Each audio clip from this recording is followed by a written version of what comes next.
fundamentally, that astrology wasn't really meant to describe you in the first place. That astrology was meant to describe every rock and tree and creature. That astrology was meant to describe galaxies and worlds within worlds. That astrology was meant to describe mountains and valleys and streams. That astrology was meant to describe the lifeblood that runs within countries. You being described by the astrology is the very last thing that astrology does. The first thing that astrology does is it describes everything within nature. Hey there, everyone. Mychal Bryan here from the Oraculos School of Astrology with yet another question and answer segment where practicing astrologers bring me their questions and I provide them answers based on my astrological practice. This one is going. It may be a bit touchy, but it has been on my mind for a very long time now. So, in traditional astrology, we say that feminine equal passive, basically, and masculine equal active. So, what is your take on this? And are these principles linked to our real life gender experience?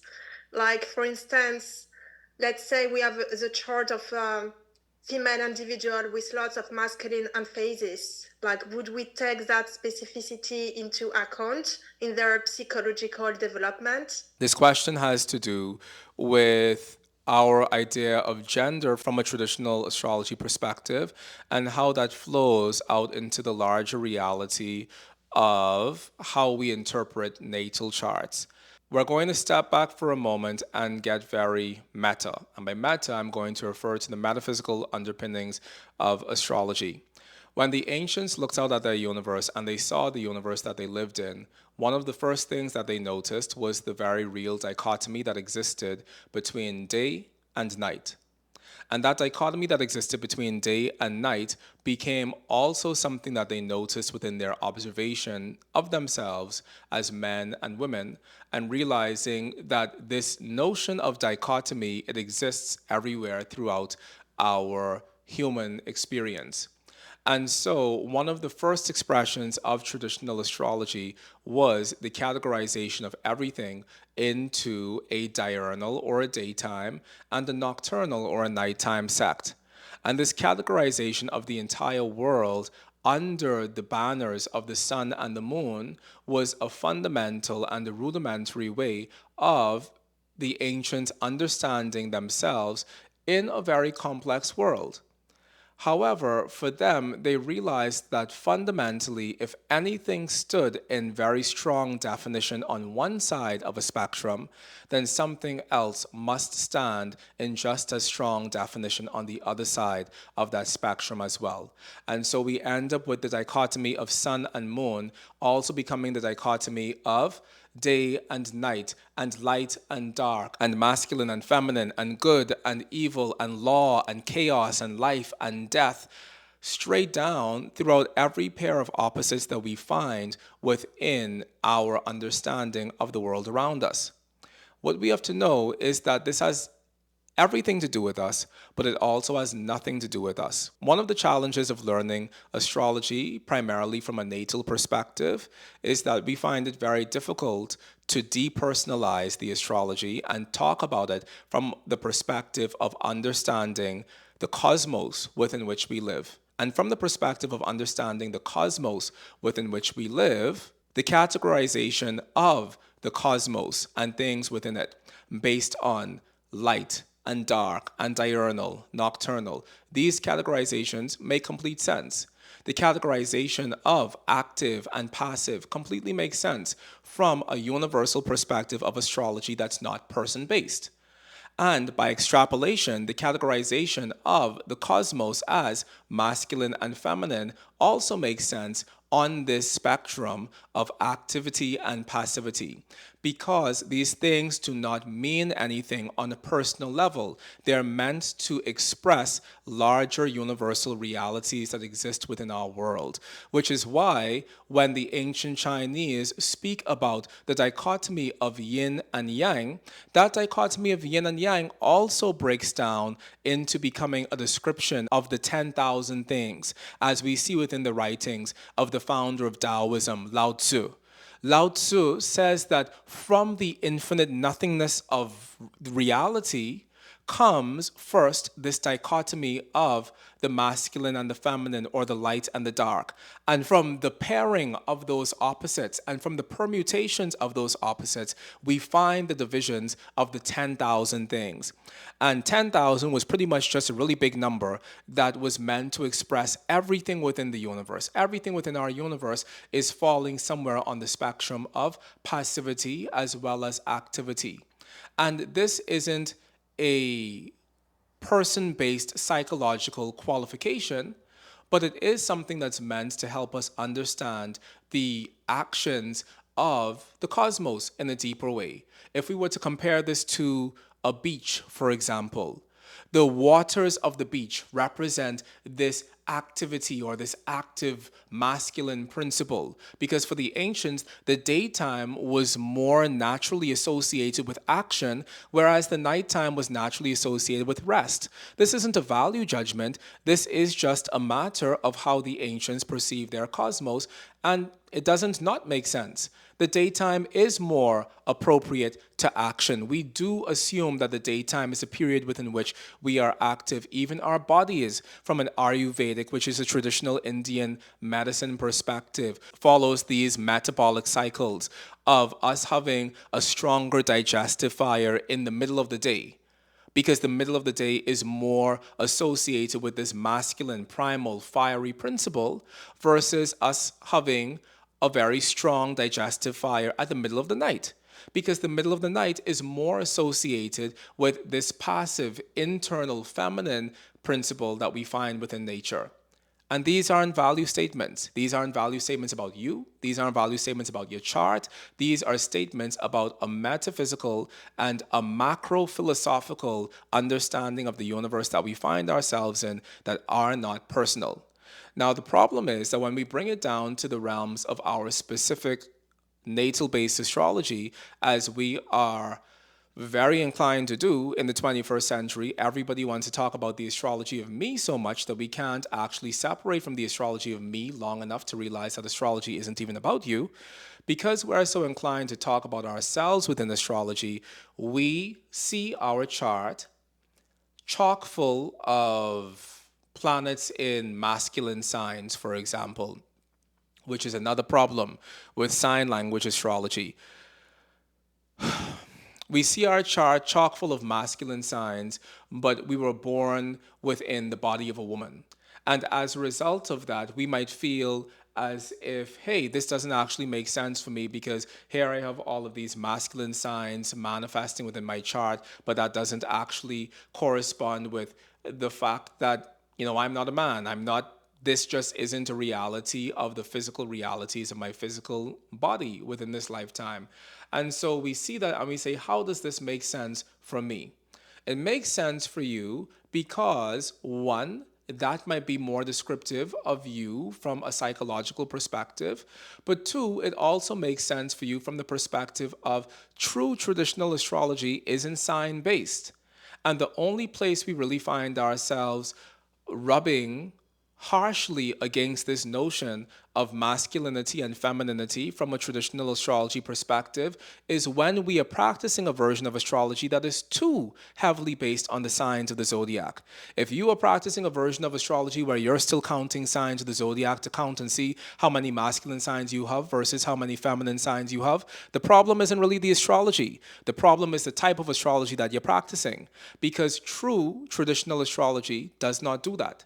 And I dare say, and I don't want to say true astrology doesn't do that in general because I'm not trying to get canceled, but the reality is that actual concrete event based astrology and an actual concrete event based astrologer isn't going to sit down and count the signs that you have in your birth chart to see how many of them are fire signs versus how many of them are water signs versus how many of them are air signs versus how many of them are earth signs. So there's been this desire within the astrological community, or there have been voices within the astrological community that have been asking or requesting or demanding that we regender a lot of the principles that we consider within traditional astrology. So there has been the request that we ungender Saturn, because Saturn is considered to be a masculine planet in astrology, but Saturn is also a contractive planet, which is corresponding more with the yin principle of contraction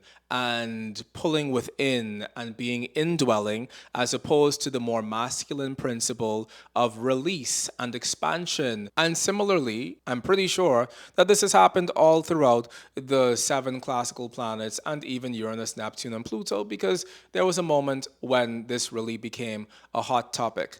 However, we have to understand that when we refer to Saturn as a masculine planet, one, not only is that rooted within mythology that is thousands of years older than us, because Saturn was considered to be the progenitor of the gods. Two, that's also representative of larger functions or larger faculties within Saturn and of a larger body of correspondences that Saturn corresponds with that also is thousands of years old. Saturn doesn't represent our grandmother. Saturn represents our grandfathers. Saturn represents kings. Saturn represents the father of kings. Saturn represents all sorts of manners and articulations of old men in positions of power or authority. And when we're actually practicing horary astrology and we need to use the planets to represent people and we need to use the planets to identify, hey, my watch was stolen. Who do you think is the person who stole my watch? And you have Saturn possibly being one of the significators or Saturn being the person who stole your watch. It's not going to be the young, fit, gym going 22-year-old girl who's the one who stole your watch.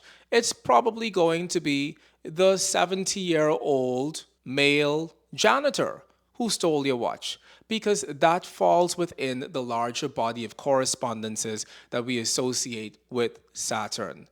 And I'm saying that to say that there are things that are just built within the structure of our astrology because those things are meant to represent a certain level of reality that is kind of unchangeable and it's kind of unalterable. Similarly, the fourth house is representing the father, the 10th house is representing the mother. We know this because we do astrological research. We know this because we actually read charts. We don't just sit down and pontificate about astrology. We actually read thousands of charts as astrologers, and we've definitely read thousands of charts here at the Oraculos School of Astrology, both within our client work but also within a class setting.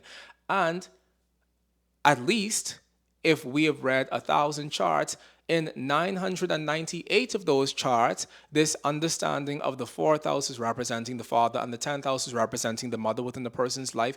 It just makes sense. We can't really reimagine that in a way where we just say that the fourth house just represents the maternal parent or the nurturing parent, and the 10th house represents the parent that's out in the world, because there are some things that are just built within the body of our astrology. The fifth house represents your children. You can't reimagine that and say that the fifth house represents your dog, because your dog, even if you treat your dog like your dog belongs in your sixth house of small animals, smaller than the goat. So there are these things, once again, that are built within the fabric of astrology that just are. When we refer to the planets as being masculine or feminine planets, that is attached to a very large body of correspondences. And if we just choose that we don't want to call Venus a feminine planet and we want to switch Venus out and make Venus a masculine planet today, there are thousands of correspondences that Venus relies on. And there are thousands of correspondences that are magnetized to that Venus that are also magnetized to the necessary understanding of Venus as a feminine planet. Venus represents the womb. Venus represents the uterus. 8 times out of 10, a heavily afflicted Venus within a person's birth chart, as well as a heavy afflicted rule of their fifth house, is going to represent issues with that person's uterus. Venus doesn't represent your eyeball. There is nothing about Venus and the afflictions of Venus that is going to damage your eyeball. And just because we want for Venus to represent our eyeball doesn't change the fact that Venus specifically represents the uterus within this lifetime to a very large degree. And so when we begin to change correspondences because they don't necessarily feel as politically correct for us, or they don't necessarily feel as whatever, we have to realize that we have to uproot thousands of correspondences. The Arabic part of the mother includes the moon and Venus and the ascendant. We can't change the Arabic part of the mother into the Arabic part of the father just because we feel as if the moon and Venus should represent our dad as opposed to our mom. Our astrology describes reality at one level of existence, period. Secondly, the masculine and the feminine part of things that we ascribe to the planets and that we ascribe to the signs of the zodiac, those things are ascribed to those things because those are interpretively valuable, not just within natal astrology. The problem with only learning natal astrology is that we end up thinking that people are the only things that exist within this universe. But people aren't the only things that exist. Animals exist, businesses exist, countries exist. There are so many things that exist within this universe, and the astrology is meant to describe all of it. So, back to the realities of your natal chart story. For us to describe how quote unquote masculine or feminine somebody is from their natal chart has nothing at all to do with the signs of the zodiac, despite popular belief. We don't count signs of the zodiac as professional concrete event based astrologers because that has no interpretive value to give us. So if we're practicing an astrology that still has us feeling as if, oh my God, I'm referring to these signs as masculine and I'm referring to these signs as feminine, and therefore I feel a major disconnect within myself, that means we're probably over associating our identity with the signs of the zodiac, which is the biggest problem of astrology in the 21st century, that the signs have become such a beast within themselves that we identify so much with them that we can't talk about astrology without our identity being infringed upon when we talk about the signs of the zodiac. So that's another part of the masculine feminine discussion that hopefully that's clear. But I think the final part that I want to say within all of this is that as far as this notion of passivity and activity is concerned, everything within nature partakes of those dualities. And one of the ways how the ancients described that was through the sun and the moon. The sun does seem to be more active than the moon. The sun does seem to be more appropriate to the daytime than the moon is. The moon does seem to be more passive than the sun. The moon does seem to be more appropriate to the nighttime than the sun is. There are these larger things rooted in nature that makes these things make sense, but that also makes these things feel rich and valuable when we apply them to a larger context of astrology as a study of the natural world, as opposed to just astrology as a study of ourselves. And if we get too deeply caught up in this version of astrology as the study of ourselves, then we'll never be able to really appreciate the reason why the language that we use in astrology is used as a means to describe something so much bigger and so much more metaphysically valuable and so much more philosophically extraordinary than the very small concept that is human life. Our astrology is meant to be a language to describe everything within the universe. Human life is a very small drop in the bottom of the barrel of that everything.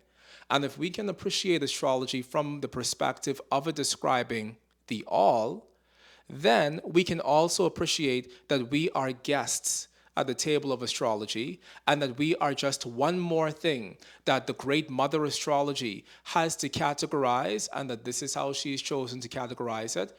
But we can't actually take it personally or feel as if there's an affront to us because the category that the thing fits in doesn't necessarily match our specific expression or our specific way of being within the world, because fundamentally that astrology wasn't really meant to describe you in the first place. That astrology was meant to describe every rock and tree and creature. That astrology was meant to describe galaxies and worlds within worlds. That astrology was meant to describe mountains and valleys and streams. That astrology was meant to describe the lifeblood that runs within countries. You being described by the astrology is the very last thing that astrology does. The first thing that astrology does is it describes everything within nature. And from that perspective, what we say about astrology, the passivity, the activity, the masculine, the feminine, the sun, the moon, the light, the dark, the life, the death, the law, the chaos, all of these things make sense exactly where they are within the context of describing the universe exactly as it is. If you've enjoyed today's show, then please remember to hit subscribe down below. I'm currently on a mission to get 12,000 subscribers across all platforms. So please remember to hit subscribe down below, hit the notification bell so that you receive notifications of when we come out with these episodes on a daily basis. And please share the Oraculos podcast with your other astrologically minded friends so that more and more people can know about the amazing work that we're doing over here on the Oraculos podcast.